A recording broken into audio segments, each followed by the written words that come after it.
A paz do Senhor a todos. Abra suas Bíblias na carta de Paulo aos Efésios, no primeiro capítulo. Nós vamos estar lendo a partir do terceiro versículo.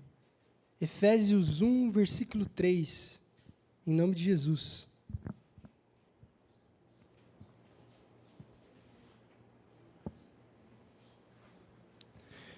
Carta de Paulo aos Efésios, capítulo 1, a partir do terceiro versículo. Diz assim a palavra do Senhor.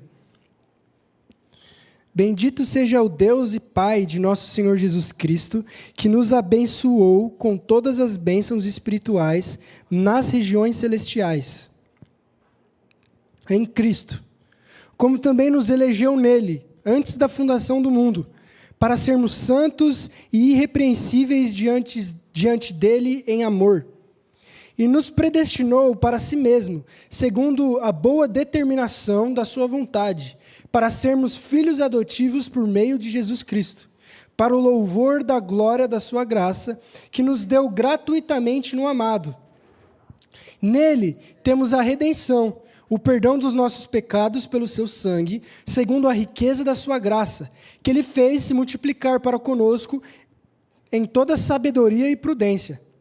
Ele fez com que conhecêssemos o mistério da sua vontade, segundo a boa determinação que nele propôs, para a dispensação da plenitude dos tempos, de fazer convergir em Cristo todas as coisas, tanto as que estão no céu, como as que estão na terra. Nele também fomos feito herança, predestinados conforme o propósito daquele que faz todas as coisas segundo o desígnio da sua vontade, a fim de sermos para o louvor da sua glória nós, os que antes havíamos esperado em Cristo. Feche seus olhos. Senhor nosso Deus, nós oramos para que o Senhor venha a iluminar as nossas mentes, que a sua palavra, que é uma espada que conhece e esquadrinha todos os corações e vai no mais profundo da alma, venha a tocar verdadeiramente as nossas vidas, em quem nós somos, em como vivemos e como nos enxergamos. Que o Senhor esteja sobre nós com toda a sua glória e com todo o seu poder, para que sejamos capazes de entender e de viver o seu sagrado evangelho. Que nessa manhã, que nesse momento, através da pregação do evangelho, o seu texto seja aberto e que os nossos corações sejam moldados de acordo com a sua vontade. É isso que nós oramos em nome de Jesus. Amém. Pode sentar, meu irmão, minha irmã. Uma boa tarde agora a todos. Já são 12 horas e 2 minutos, então que você possa ter uma excelente tarde nesse sábado abençoadíssimo em nome do Senhor Jesus. Esse sábado a gente está dando início a mais uma série de mensagens, e como de costume, aos sábados a gente segue uma série de mensagens através de um livro da Bíblia, e aos domingos a gente segue uma série baseada em algum tema. Domingo a gente está seguindo, refletindo no tema sobre a família e sobre a proteção que Deus dá à família, né? A gente já viu a proteção que Deus dá a essa casa que Ele edifica. Semana passada foi a família como essa célula fundamental da sociedade, e a gente tem caminhado aos domingos nisso, e aos sábados a gente sempre expõe um livro da Bíblia. Desde que a gente começou aqui junto, a gente já expôs o livro de 1ª e 2ª Tessalonicenses, o livro de Judas, expusemos a carta aos Filipenses, e agora nós estamos expondo a carta aos Efésios. Então a gente já leu bons livros da Bíblia juntos, então se você vier à igreja aos sábados, já está garantida a sua leitura, pelo menos do Novo Testamento, quase do ano. Então continue congregando com a gente, que a gente vai lendo a Bíblia junto, aprendendo a Bíblia junto e vendo o que Deus fala em cada texto, em cada lugar da Escritura. E na carta aos Efésios, que a gente vai caminhar agora nos próximos meses, a gente tem como título Respostas Essenciais. O que todo cristão deve saber. Ou seja, a ideia dessa série, a gente dividiu em algumas perguntas durante os sábados que a gente vai propor a responder elas, que são perguntas essenciais. São perguntas que norteiam a nossa vida. E nós, como pessoas que foram alcançadas pelo Evangelho, a gente tem que ter uma clareza de como respondê-las. A gente tem que saber que elas são respostas imprescindíveis para a gente viver da maneira certa e para a gente falar às outras pessoas a verdade. Pedro, quando ele escreve a sua carta, ele fala assim, sempre quando alguém perguntar o porquê que você é crente, você tem que estar preparado para explicar isso. Você tem que estar preparado para explicar o porquê que você acredita em Deus. Então a ideia dessa série é, através da carta aos Efésios, a gente dar algumas respostas essenciais que todo crente tem que saber. E a gente vai caminhar nessa série como devemos orar, qual que é o nosso propósito, qual que deve ser o linguajar de um crente, como um crente se relaciona no trabalho, como um crente se relaciona em família, como um crente se relaciona no contexto geral do mundo, como a gente pode ficar firme contra o diabo, como que a gente foi salvo.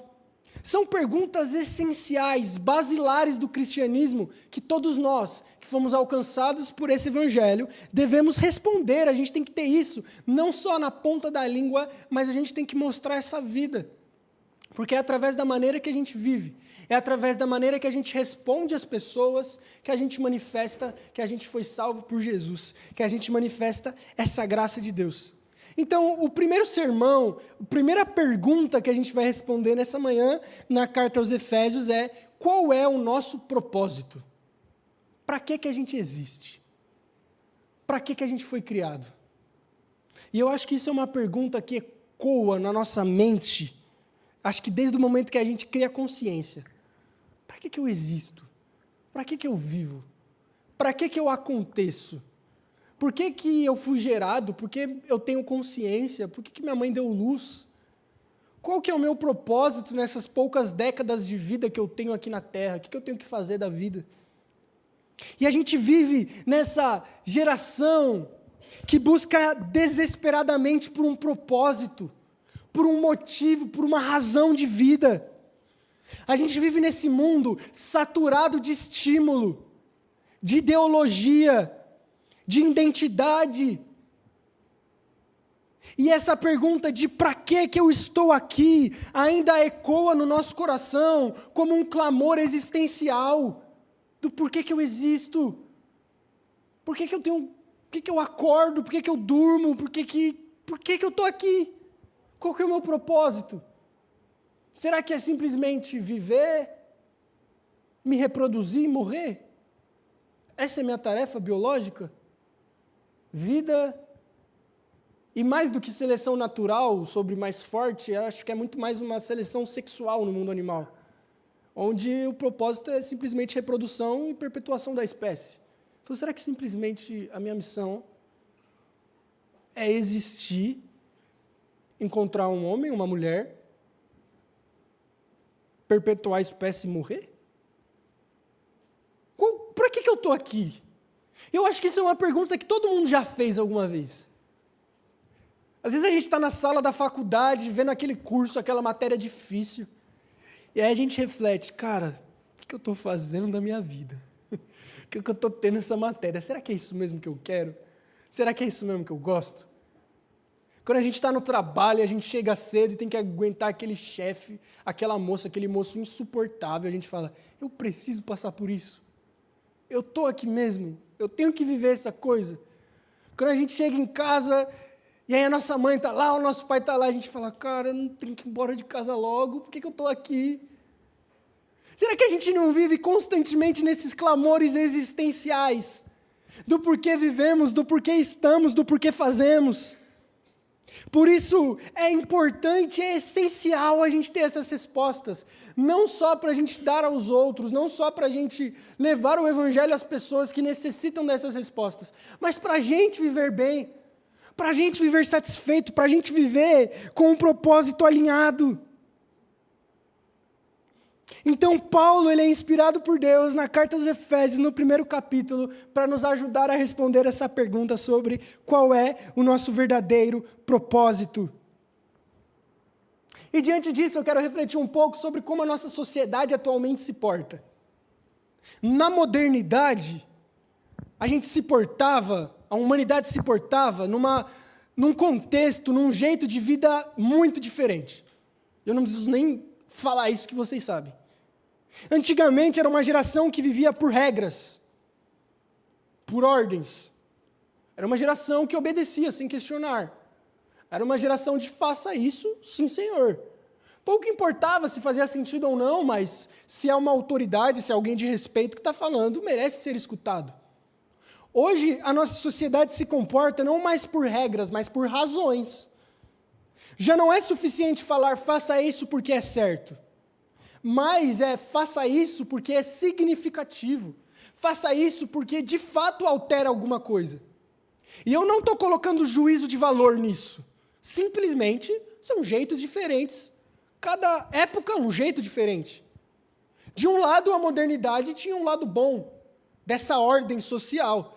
Mas, de outro lado, tinham pessoas cegas que cumpriam por cumprir.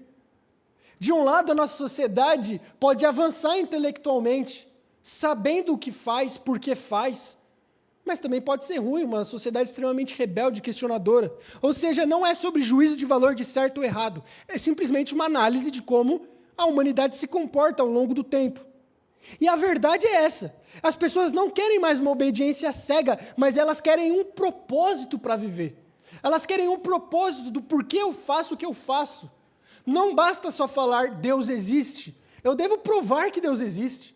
Não basta eu só falar uma doutrina, mas eu tenho que explicar o porquê é verdade, qual que é a razão disso, dar argumentos convincentes para isso. E um dos filósofos, chamado Viktor Frankl, ele já apontou que o maior vazio da humanidade não é de prazer, porque prazer a sociedade tem muito. Prazer a gente vive a hora que nós quisermos, a sociedade tem uma bandeja cheia de prazeres para nós, dos mais diversos possíveis. Então, o vazio humano não é de prazer, mas o vazio humano é de sentido, é de propósito. Basta a gente ver pessoas vazias existencialmente, que tentam suprir esse vazio através de prazer, e falham, porque esse vazio não é sobre prazer, não é sobre ter, mas esse vazio é sobre ser, é sobre sentido, é sobre propósito, é sobre quem eu sou, é sobre por que eu vivo, para onde eu estou indo. Por isso que hoje em dia tem explodido o número de jovens em crises existenciais, de adultos que têm carreiras consolidadas, mas ainda assim se sentem vazios, infelizes, porque há essa crise de personalidade, há esse grito humano onde precisa de uma resposta. A esses nossos amigos, colegas, conhecidos, que têm um vazio, que ecoa por eternidade, por propósito, por motivo de vida.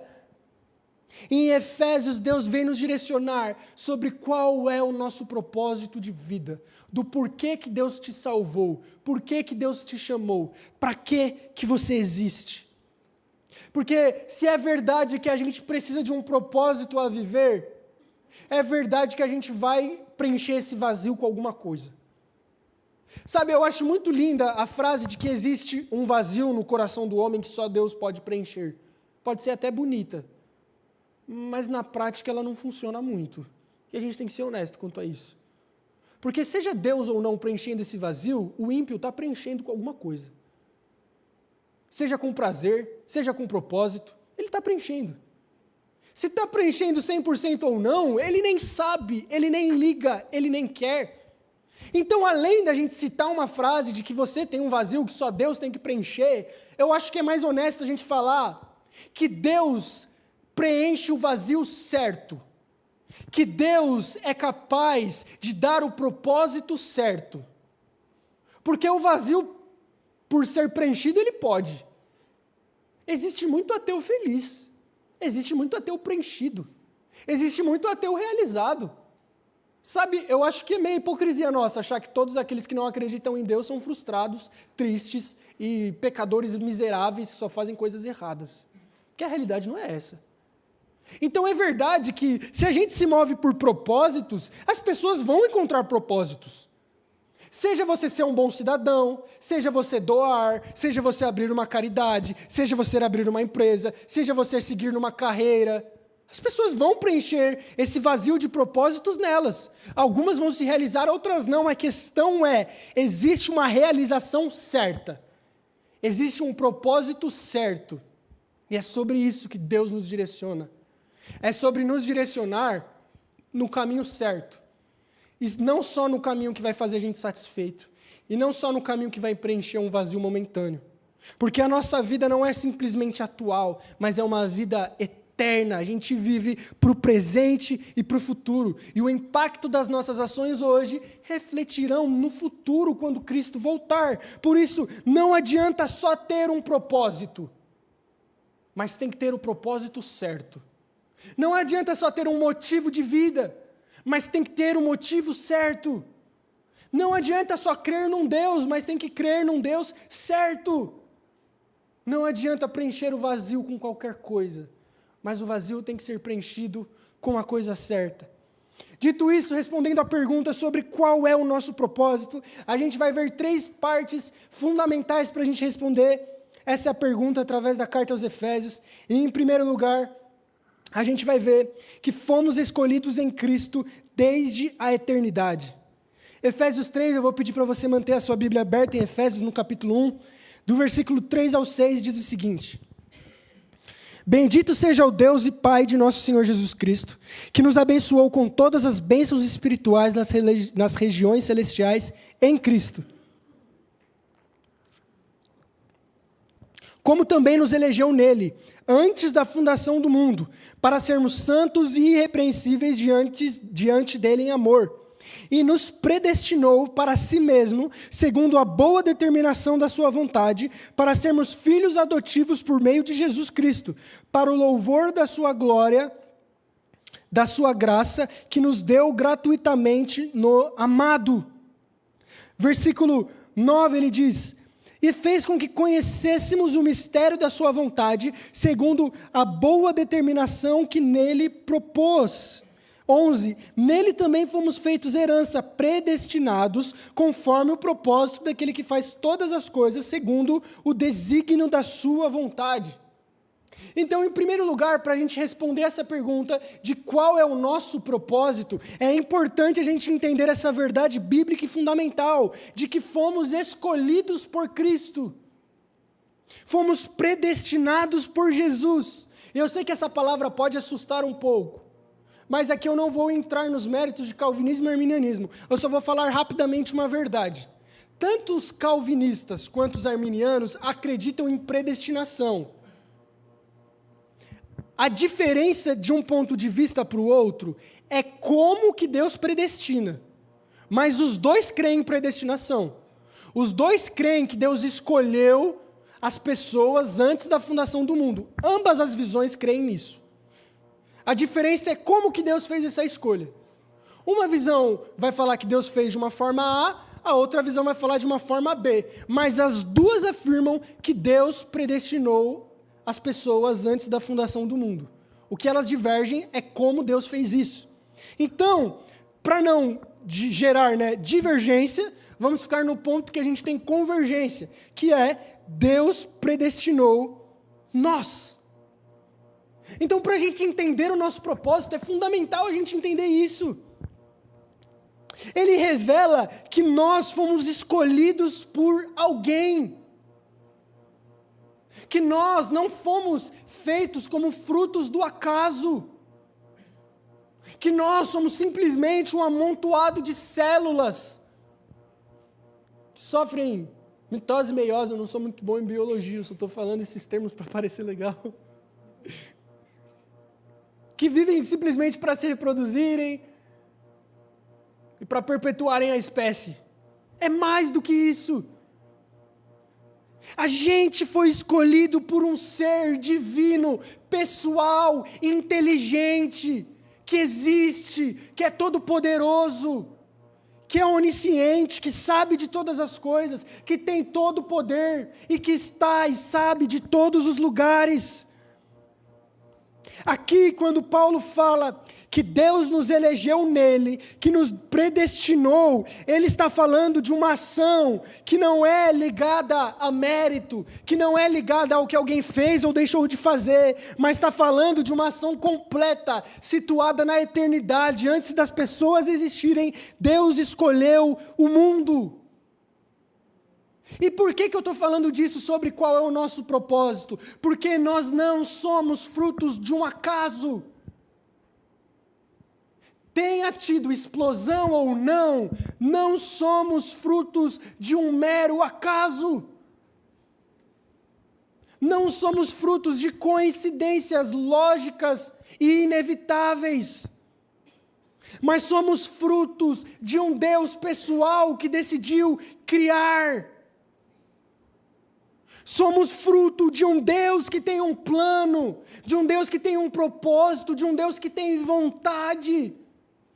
Então eu e você não somos simplesmente jogados ao léu do mundo. E a parte de nós termos um propósito começa nisso, de um Deus que escolheu pessoas. De um Deus que controla todas as coisas, de um Deus que é soberano sobre a história do mundo. Infelizmente, a gente tem algumas visões de como se Deus tivesse criado o mundo, dado corda num relógio e tivesse ido embora e deixasse esse relógio girar. Isso é muito simplista. Existe uma visão teológica, herética, que chama pelagianismo. Depois procura saber sobre. O que os pelagianos falam? Né? Que o ser humano faz tudo o que quer ou não, para a salvação, para a vida. E Deus não tem culpa nenhuma de nada. É como se Deus tivesse dado partida no relógio e ido embora.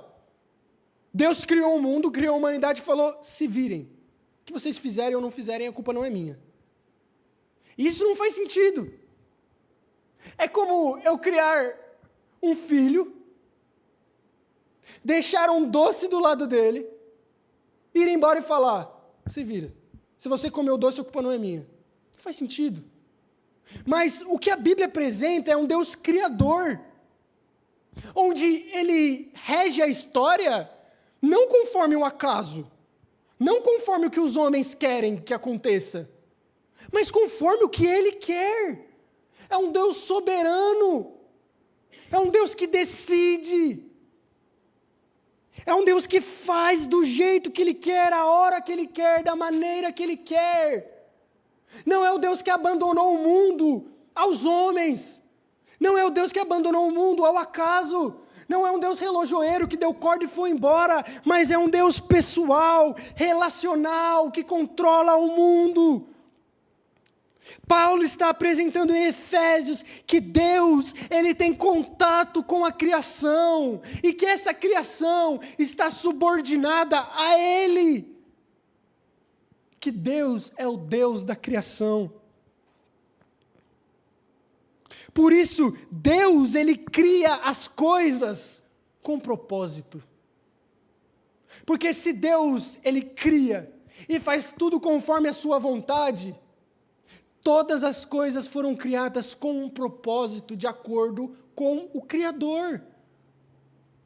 Porque se tudo é pelo acaso, então o propósito é algo subjetivo. Depende de como eu uso. É igual uma faca. Uma faca pode ser tanto para cortar legumes, quanto para machucar uma pessoa. O que define o propósito dela é a maneira que eu uso. Agora, se a gente associar a faca a quem criou a faca, a gente consegue trilhar qual é o propósito da faca: cortar legumes. Se você usa ou não, você está distante do propósito. Agora, se você tira o Criador de cena, não tem mais propósito. As coisas são relativas.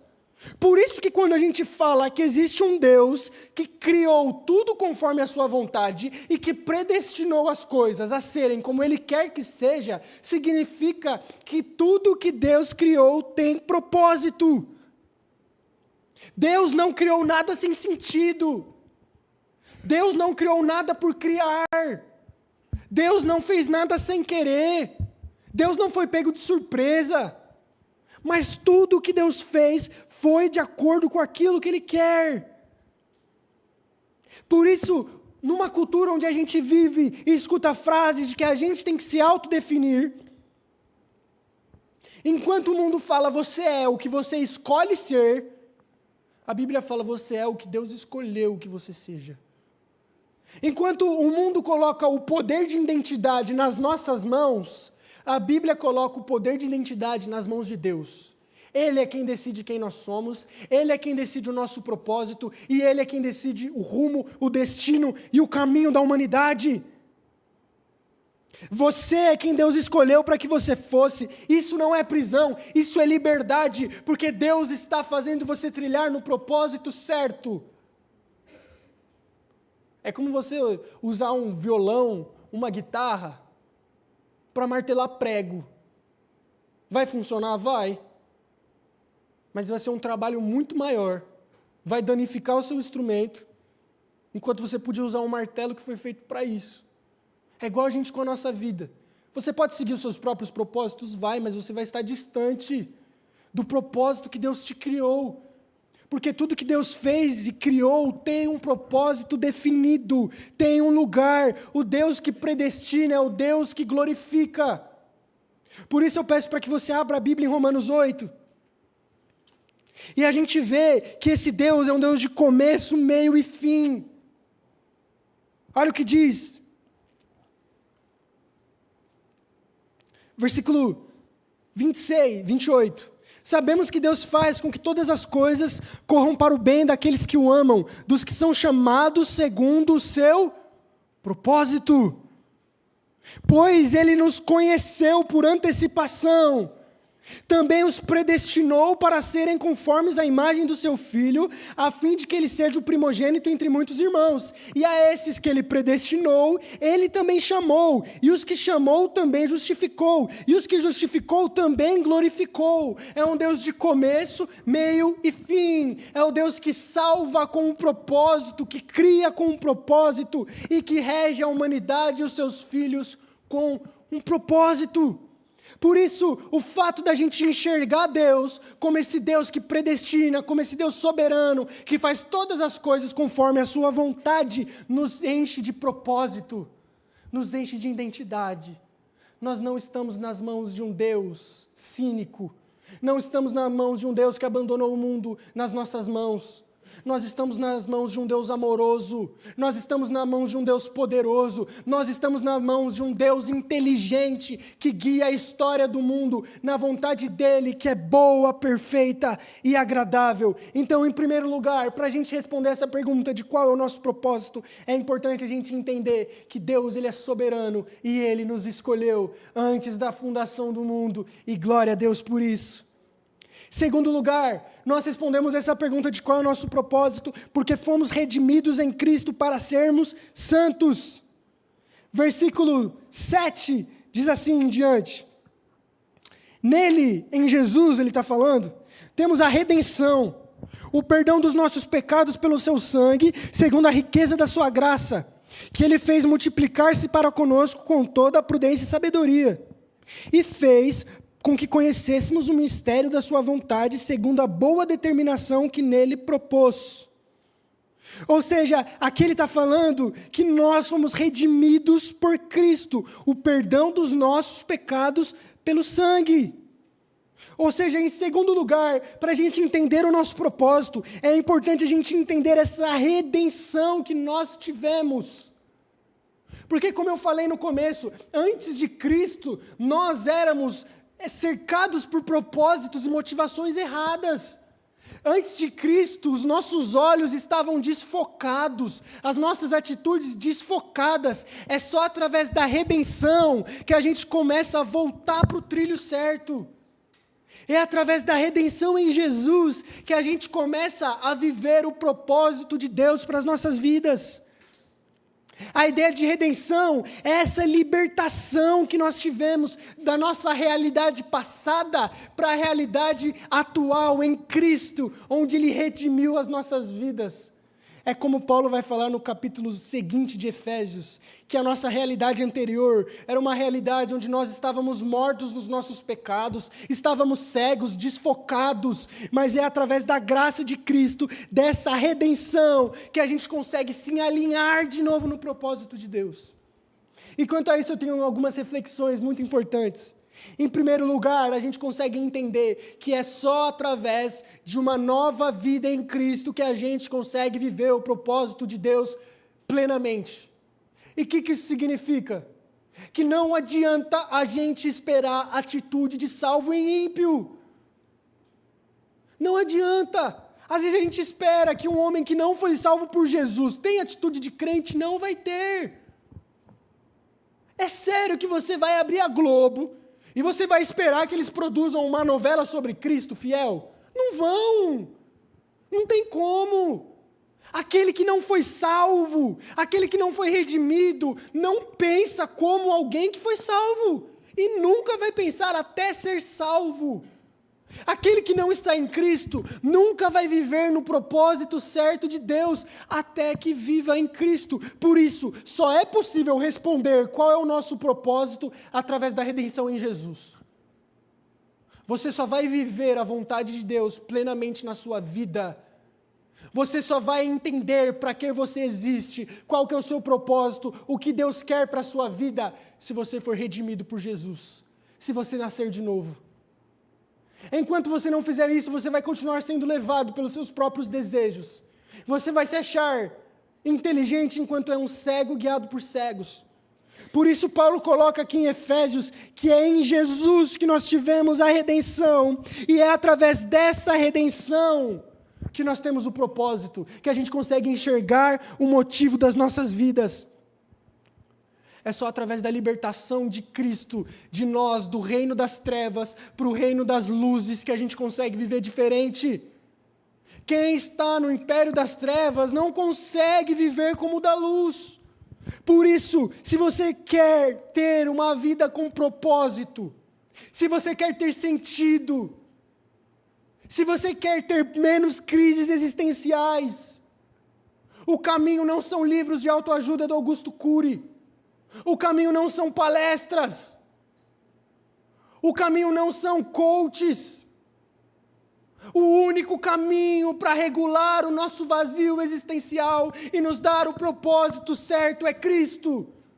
O único caminho é um novo nascimento, é uma conversão, é uma mudança de vida através da cruz. O único jeito é através da redenção, é através da obra da cruz de Cristo. E o maior defeito das igrejas hoje é que a gente tem redimido as pessoas através de livros, através de palestras, através de motivacionais, menos de Cristo.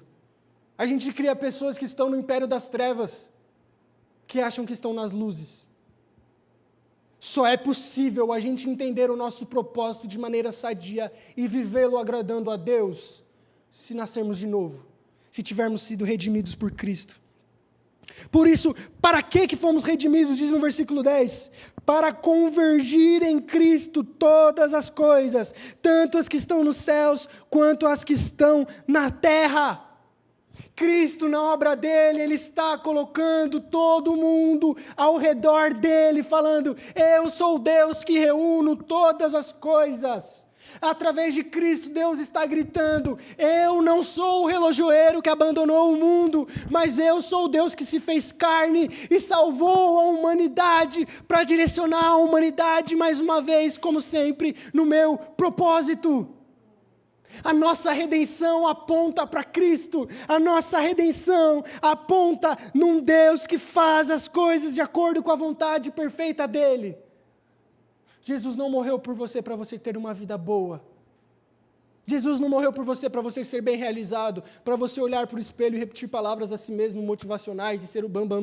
Mas Jesus morreu por você, porque Ele estava dando um recado ao mundo, ao universo, de que Ele é o Deus soberano e a história do mundo ocorre de acordo com a vontade dEle.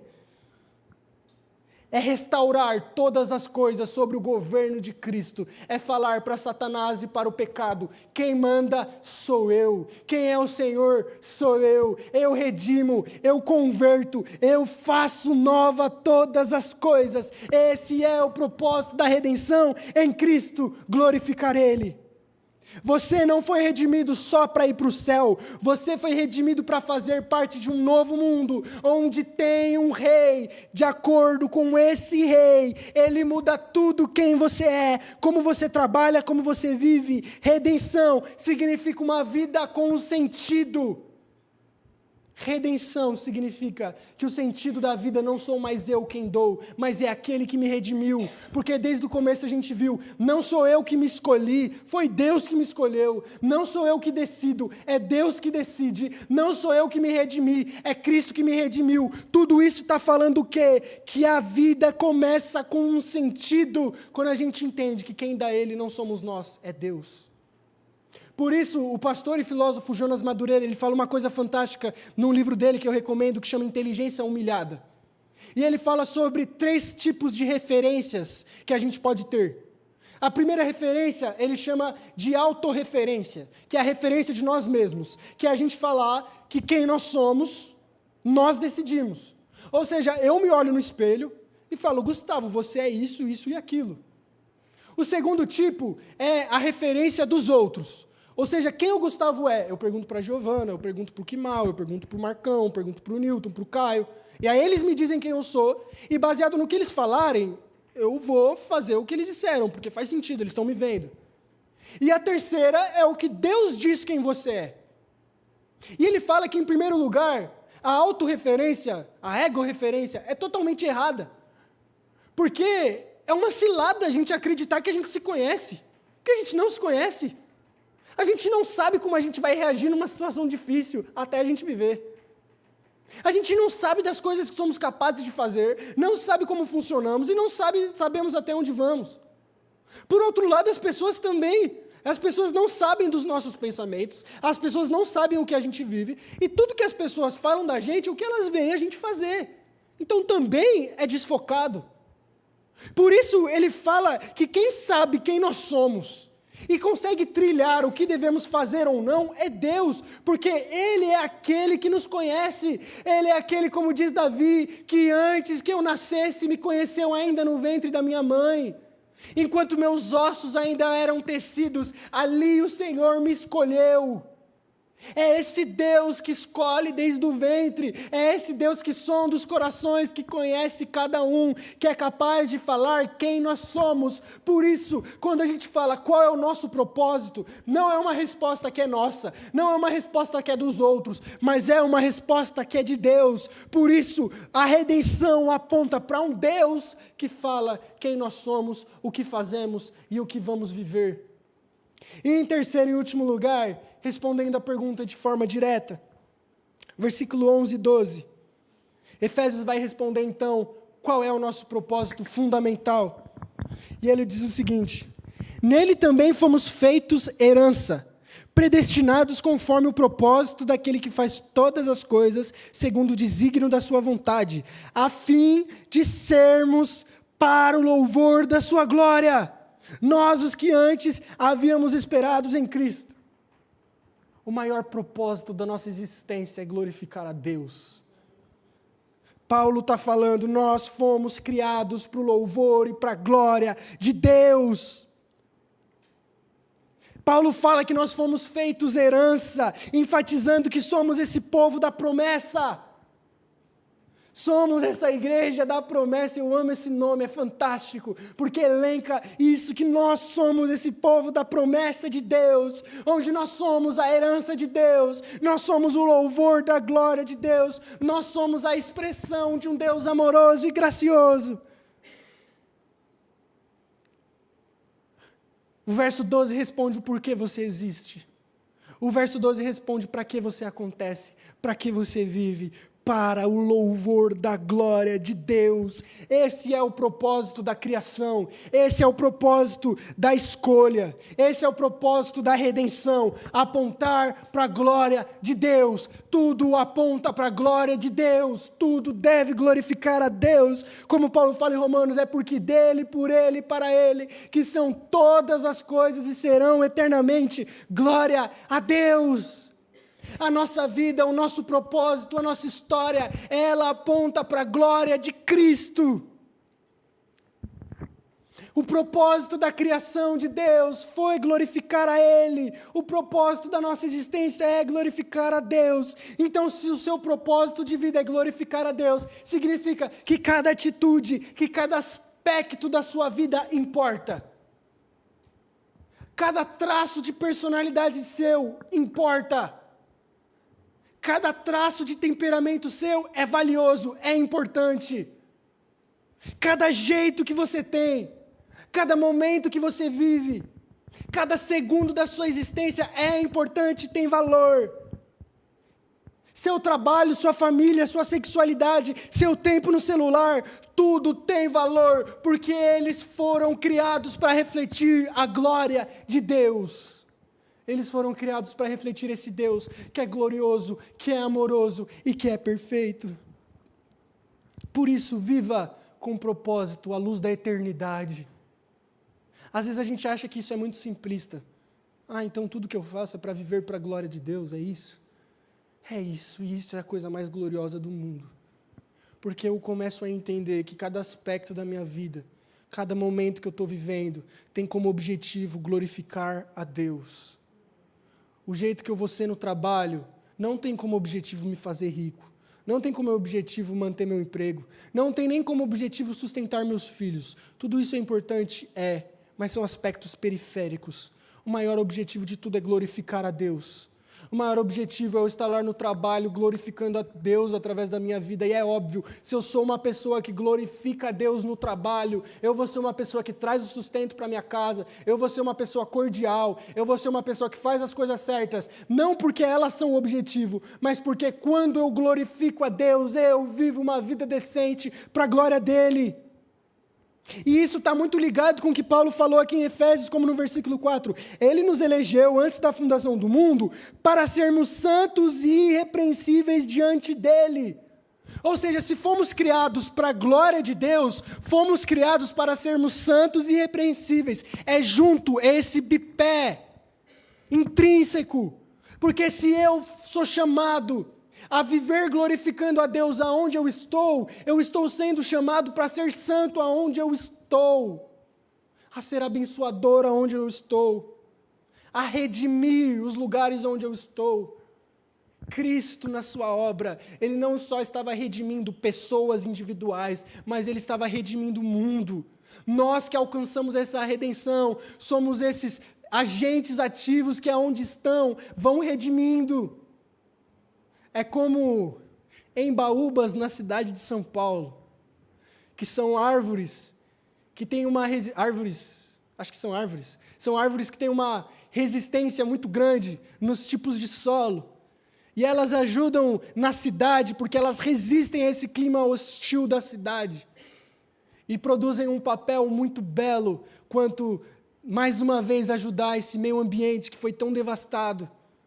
A ideia do cristianismo é a mesma.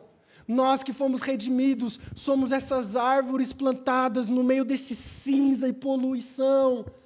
Nós somos essas pessoas escolhidas por Deus para glorificar a Ele, para ser santo, para manifestar essa graça no meio de pessoas tão vazias e sem propósitos. É mostrar que nós que fomos alcançados por Jesus, somos felizes, temos propósito, temos uma esperança, temos uma razão para viver, temos um Deus que vai ser glorificado através das nossas vidas. Temos um casamento marcado com Jesus que voltará e se casará com a sua igreja, que somos nós. Somos movidos por esse propósito que é glorificar Jesus. Por isso, eu quero concluir dizendo que Efésios nos dá o respaldo e a resposta.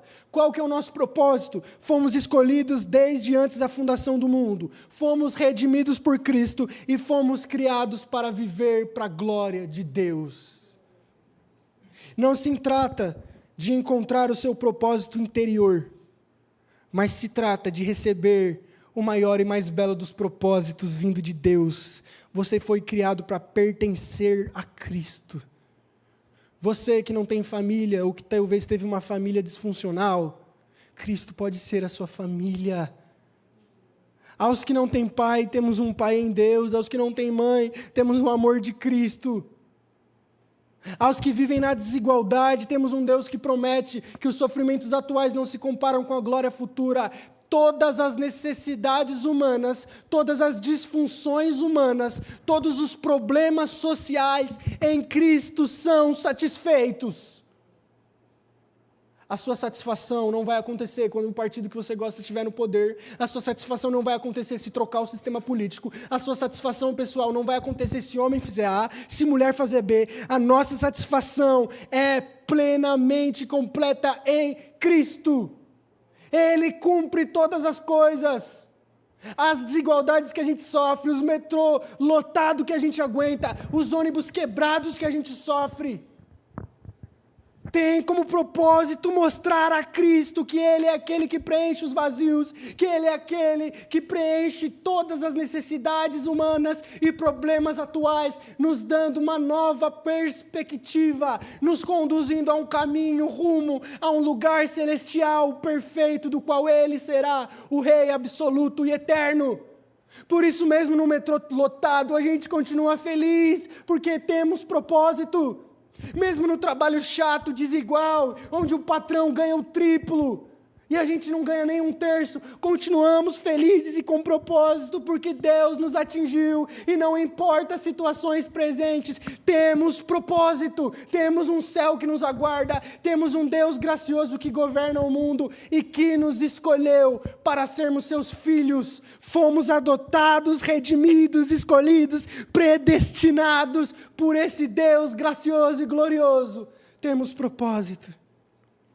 Por isso, eu quero terminar refletindo com vocês, a minha vida reflete Cristo hoje? Tem glorificado a Deus? A minha vocação, o que eu tenho feito como trabalho, glorifica a Deus? A gente tem uma percepção muito equivocada sobre ministério, e eu me incomodo com isso, de verdade. Que é quando alguém olha para mim e fala: nossa, Gustavo, você tem chamado. Nossa, Gustavo, Deus te deu o ministério, Deus te deu o chamado. Não, Deus deu um chamado para todo mundo. O cara que trabalha de TI, atrás do computador, ele tem chamado, ele foi escolhido, ele tem propósito. A pessoa que trabalha na rua, colocando gasolina num carro, ela tem ministério, ela tem chamado. Todos nós temos chamado, todos nós temos ministério, todos nós temos propósito. Ninguém é mais especial que ninguém, ninguém é mais amado por Deus que ninguém, ninguém tem um papel mais importante que ninguém. Deus escolheu a nós, sem mérito nenhum nosso, por amor dEle. E Ele destinou cada um para fazer uma coisa diferente. O pastor não tem chamado, o pastor não tem ministério, todos nós temos. Se o seu ministério é cuidar de banco de dados, se o seu ministério é fazer automação, se o seu ministério é pregar o evangelho, seja qual for o seu ministério, você tem chamado. E o seu chamado é através daquilo que você faz, daquilo que você trabalha, glorificar a Deus. E você vai ser tão santo, tão chamado, tão cheio de ministério, tão cheio de dons, quanto qualquer pastor mais letrado possível. Por isso, reflita a sua vocação.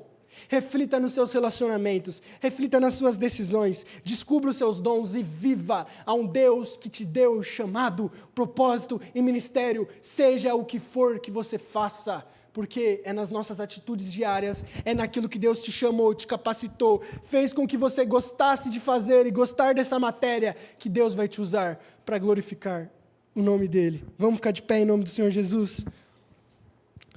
Todo esse propósito, todo esse chamado, ele é possível através de Cristo. Ele é o centro da história, Ele é o propósito da criação. A beleza de toda a história é revelada em Cristo. Ele é o Filho de Deus que cumpre e restaura todas as coisas. Não viva por instinto. Não viva, deixa a vida me levar. Porque, como diria um filósofo atual, o camarão que dorme, a onda leva. Não viva pelo acaso. Não viva indo, vivendo, saindo, jogando, vai acontecer, o que for que ser, será. Deus te deu um propósito. Não viva vazio, de saco cheio daquilo que você faz no trabalho. Deus te chamou para fazer isso que você está fazendo. Seja momentâneo ou seja para sempre. Entenda que em tudo que você está estudando, em tudo que você está decidindo ser, Deus está te chamando para que nisso você glorifique Ele e participe dessa redenção que Deus está fazendo no mundo. Não viva por modismo, viva por propósito, e o propósito reside em Cristo, vivendo para a glória dEle, através das nossas atitudes. Feche os seus olhos. Senhor Jesus, muito obrigado, Pai. Muito obrigado porque o Senhor nos direciona sobre quem nós somos. Ah, Deus, obrigado porque antes nós estávamos perdidos. A sua palavra diz verdadeiramente que nós estávamos mortos em nossos delitos e pecados, que nós estávamos mortos nas nossas cegueiras, estávamos desfocados, vivendo de maneira errada, éramos cegos. Mas o Senhor nos amou, o Senhor nos salvou, o Senhor nos escolheu, o Senhor nos encheu de propósito, o Senhor nos deu uma direção, um caminho, o Senhor nos redimiu e com isso o Senhor nos salvou.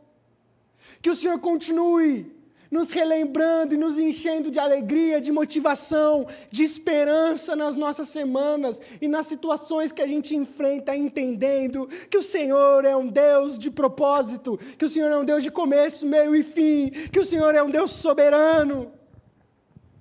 Continue enchendo o nosso coração com o propósito de que nós vivemos para a sua glória. E essa é a coisa mais fantástica, porque o Senhor nos salvou da nossa condição miserável de morte, nos deu vida em Cristo e nos deu essa oportunidade de vivermos a glória do reino de Deus, de participarmos do seu reinado, de termos uma esperança futura, de não sermos cegos e vazios e reféns de como o mundo anda ou não. Mas o Senhor nos libertou de tudo isso, nos trazendo uma nova realidade que é cumprida, que é satisfeita, que tem como centro Cristo. Que o Senhor continue sendo o centro das nossas vidas, que o Senhor continue ressoando, que o Senhor tem propósito a cada um de nós, em nome de Jesus. Amém. Vamos louvar a Deus.